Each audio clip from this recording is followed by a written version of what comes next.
Hey guys, it's Gecko here, and today I'm doing my video challenge for day 7 of the Reading Rush.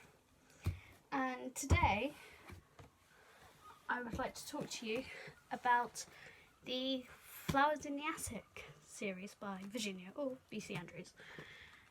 I have the third one because I read the first two out, and I was 13 and my stepmom said, "You should read these books," and I was like, okay, but I was thinking, it's not vampires, it's not Harry Potter, it's in the adult general fiction section in the library. I'm not gonna.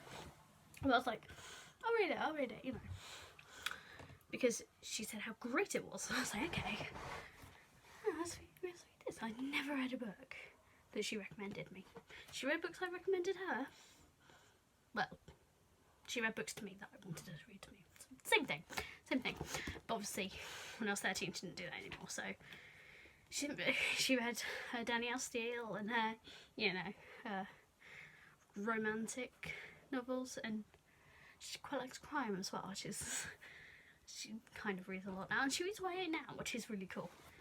But when I was 13, she told me to read Flowers in the Attic, which is If There Be Thorns is book 3 of the 4 plus the prequel. Flowers in the Attic, Petals on the Wind, If There Be Thorns, and Seeds of Yesterday. And Garden of Shadows is the prequel at the end of the series. And I was like, okay, go. I started reading it and I was like, this is okay.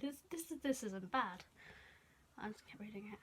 And I finished it and I was like, I need the sequel. Like, I really need this sequel. So yeah, she was right. I really enjoyed this book, and now I'm a massive Virginia Andrews fan. I've read quite a few of her books. I've got an entire shelf out there dedicated. The second shelf down, completely dedicated to her books, and some that won't fit on the shelf because some of them are hardbacks and they're a bit too big to fit on the shelf. They're about this size. And yes, that was my high school. Lydia's high school doesn't exist. But yes, so they don't fit on the shelf, so I kind of just have to lay them in front of them, which is annoying when they're part of the series. But anyway, she recommended me these books, and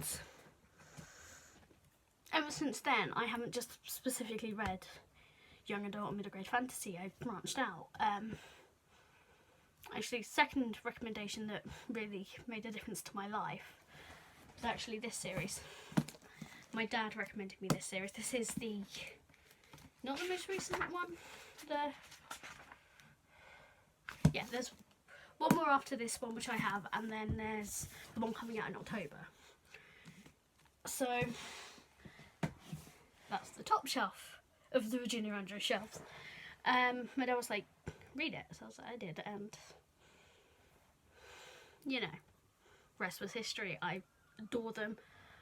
I typically try to read them at least, I want to read 3 a year, because I don't really plan my reading, but I have so many books that I want to read that I don't like reading too many in the same series at once. That's why I haven't read Ruin and Rising, because reading too much in the same series puts me in a reading slump, so I have to kind of spread them out. If they're not in the series, or I've read the series, or if they're not in a series but they're by the same author, or not in the same world, I can read. It's just if they're in the same series and I haven't read the series, I can't.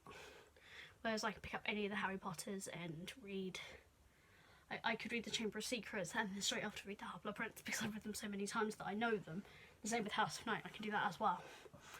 But when it comes to other books, I can't read them. And I know you can read Reacher as a standalone, but the only bit that connects is how he got. So you know why he's now in, I don't know, West Virginia as opposed to South Dakota, and you can sort of like read the journey.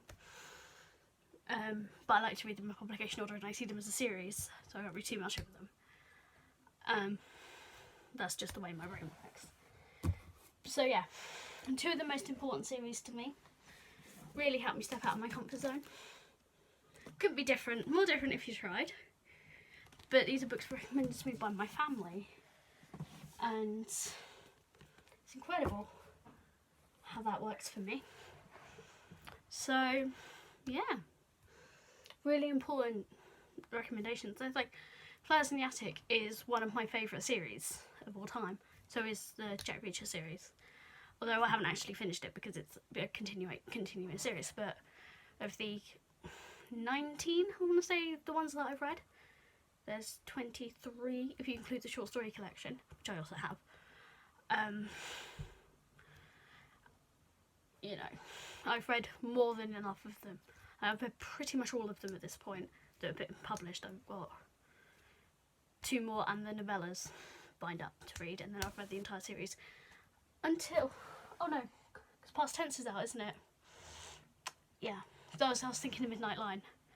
No, because, yeah, I was thinking of Midnight Line. So I've got 3 novels to read, and then the short story collection, and then until October when Mr. Child releases the next book, which is called Blue Moon, and I'm looking forward to that one too. So yeah, I'm just looking because Past Tense is on the shelf over there. And it's just looking at me like, hurry up and read me. So yeah, I think one of the next books I'll read will be this one because I'm really excited for it.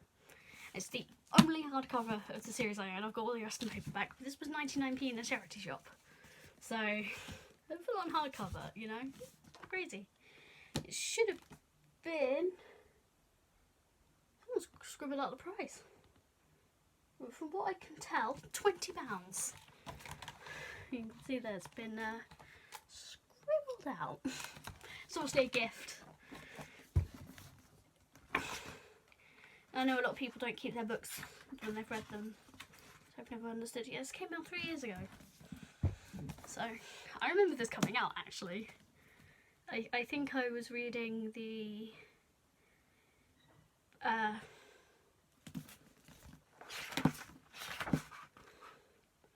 Gone Tomorrow or Nothing to Lose at that time, so I was like, this is gonna be great! But yeah. Really excited to read this and continue this, and really excited to read more Virginia Andrews. And again, if anyone has any recommendations, feel free to give me them. I will read anything except erotica. So yeah, that's it from me. I will upload soon. I mean, 3 videos in 2 days, and then maybe nothing for a year. Let's see how things go. Loki! Sorry, my cats are having a fight. Brilliant.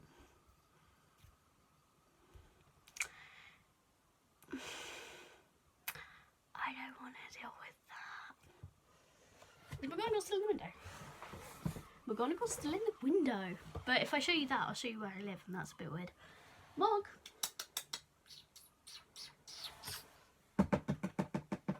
See if I can coax her up. Nope. Okay. Well, maybe in another video you'll get to meet McGonagall. Who knows? Maybe I'll just do a video of McGonagall. #DeadClassy.